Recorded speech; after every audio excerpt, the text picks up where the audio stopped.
Hi, everybody. I really have missed you these last 2 weeks. It seems like such a long time between visits, and yet the words that we get are rich, and they sure last 2 weeks. For communication, I was reminded of two things, and I want to encourage you not to be afraid to speak up.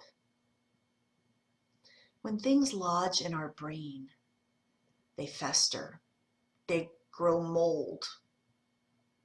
Fear makes the wolf bigger than he really is. And when things lodge in our mind, they tend to grow exponentially, as our fears do.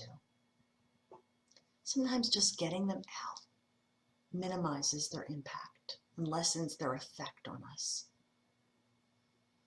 I recently had such a to-do list because, I'd been traveling. I had our national sales meeting, and then I went to Iceland with my sister, which was amazing. But of course, the work didn't stop, and I came home to piles. And every week I'm so blessed that I have a one-on-one conversation with my boss. And it's a way to help sift through that to-do list and prioritize. And something that had been looming and sort of choking me, I was able to bring up. And I wasn't excited about bringing it up because I wasn't on top of it. But the great thing is the outcome of the communication was, okay, well, we can hold that off until next quarter. What? You mean the thing that had been bothering and tormenting me for the last few weeks can wait? But it took a conversation and exposing that thing to release it, to relieve me of it. And then I have to tell you, I was thinking of something else too. So when I was encouraged by my friends to do online dating, I of course was like, no, no, no, no, no. As if I would ever meet anyone working from home. I mean, I sit here and I stare at a computer all day long. So when I finally took the leap, I responded to people that reached out to me. And boy, I could write a book about some of my horror stories, including the man who asked that I stand up and twirl for him on our first date because he wanted to see what I looked like. I did not twirl. The date ended quite swiftly. But I was complaining about the quality of people that were reaching out to me. And a friend said, Brenda, why don't you try communicating out? Oh. So like it was a buffet, I swiped and swiped and swiped and swiped and looked and looked and looked, and there was nothing, nothing, nothing, nothing until there was something. And I thought, harumph. If this person was worth their salt, they would have reached out to me first. But then I backpedaled and thought, all right, I will say 2 words. 2 words. I'll just put it out there. And the 2 words were, nice dimples. Well, fast forward 3 months, and those 2 words have sort of changed my life. And we're often very mindful of the communication that comes in toward us, but don't be afraid to put something out there. You might be surprised at what you are relieved of or what you catch by not just sitting on something that's been bugging you or something you want. I would love to hear your stories about communication. I'm continuing to write mine, and it's been pretty fun. And now let's see what's a new word for us to get us kick-started into March. So, Spirit, guide my fingers into the bag. Meanwhile, I hope everybody is updating their online profiles and reaching out and communicating, because you never know. And the answer is patience.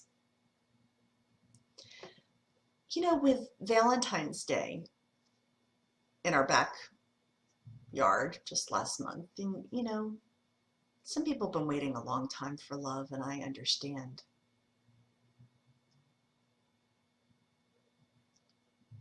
Patience. Patience is not something that I've been great at in my life. Even back when I was in grade school, we were tasked with planting a seed. And, we were going to watch it grow over the course of weeks. But I kept digging my seed up because I wanted to see if it had sprouted anything. And as a result, my seed was the only one in the entire class that didn't grow, because you can't keep uprooting something because you're anxious about if it's ever going to happen.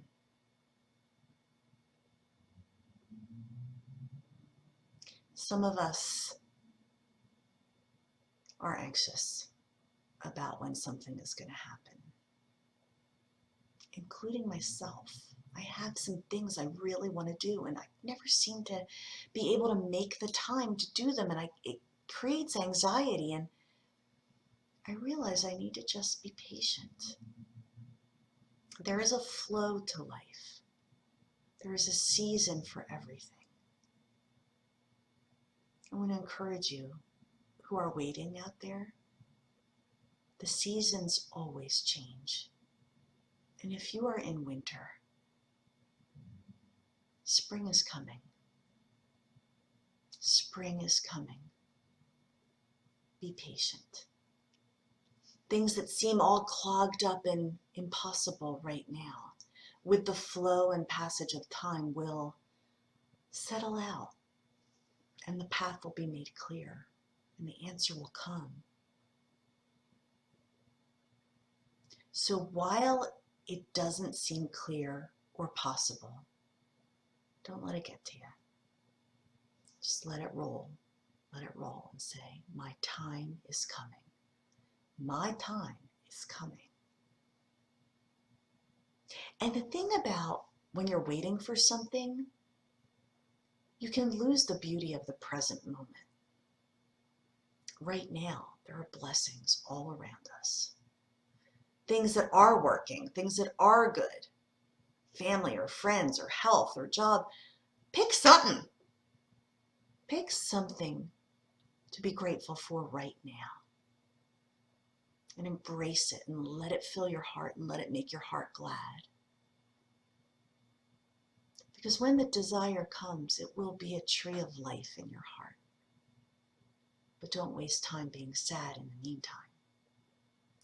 So our word is patience, meaning none of us should be freaking out or being sad or upset about what we don't have yet. Okay? That's our mission. I choose to accept it, and I hope you do too. Patience, patience, patience, patience.